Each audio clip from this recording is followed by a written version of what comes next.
When you start seeing what everyone else misses, it stops being a gift and starts becoming a curse. Kali Yuga says the greatest danger isn't what you don't know. The greatest danger is what only you know, while everyone else remains blind. Today, I'm going to tell you why people who see deeply often end up the most alone, and why this ability can slowly drive you insane. This is the story of everyone who has ever wondered, why can I see what no one else can? So let's begin. When you walk into a room, and you notice tensions that everyone else ignores, when you read the pain behind someone's smile, when you see patterns where others only see random events, people think it's a blessing. But Carl Jung knew, it's a burden, because the more you see, the less you belong. The first danger, isolation. You sit in conversations. People talk at the surface level, but you see the layers underneath. You notice who envies who is trapped in power games, who is fake. Slowly, you begin to disconnect, because you know what they don't. Jung called this the collective unconscious. Most people live on the surface. They don't see shadows. They don't recognize archetypal patterns. They ignore unconscious motivations. But once you start seeing all this, you step outside their world. The second danger, broken trust. When you start seeing through people's masks, when you notice contradictions, when you detect deception in patterns, you stop trusting. Someone talks about love, but you see manipulation in their body language. A friend says, "I'm fine," but you see desperation in their eyes. A leader speaks of hope, but you sense control in their words. Slowly, you begin to doubt everyone. Jung said, the one who sees deeply loses innocence. Relationships become heavy. The third danger, questioning your sanity. When you see what no one else sees, people start calling you crazy. You say, "This relationship is toxic." They say, "You're overthinking." You say, "This system is flawed." They say, "You're negative." You say, "Something bad is coming." They say, "You're paranoid." And then it happens exactly as you saw it.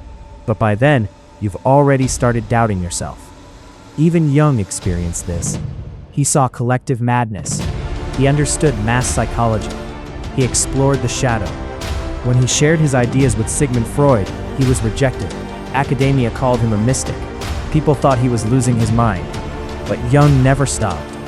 Because he knew, what I see is real, even if no one else sees it. And this is the most dangerous moment. When you decide to trust your perception, even if the entire world disagrees. It gives you courage. The fourth danger, responsibility. When you see things clearly, you carry a burden. You see someone who needs help, but they don't know it. You see someone destroying themselves, but they are in denial. You see someone walking the wrong path, but they refuse to listen. Now you have a choice. Speak and risk being hated, or stay silent and watch them fall. Jung called this a moral burden. Turning the unconscious into conscious brings responsibility, and that responsibility can crush you. The fifth danger, facing your own shadow. When you see deeply into others, eventually you start seeing yourself, and there you find things you didn't want to see. You see manipulation in others, then realize you manipulate too. You see fear in others, then face your own fear. You see darkness in others, then meet your own darkness. Jung said, "He who looks outside dreams. He who looks inside awakens." So, is it a curse or a gift? Jung said it can be a gift, but only if you learn to integrate it. Integration means 1. Accept your perception, but don't attach to it. See, but don't judge.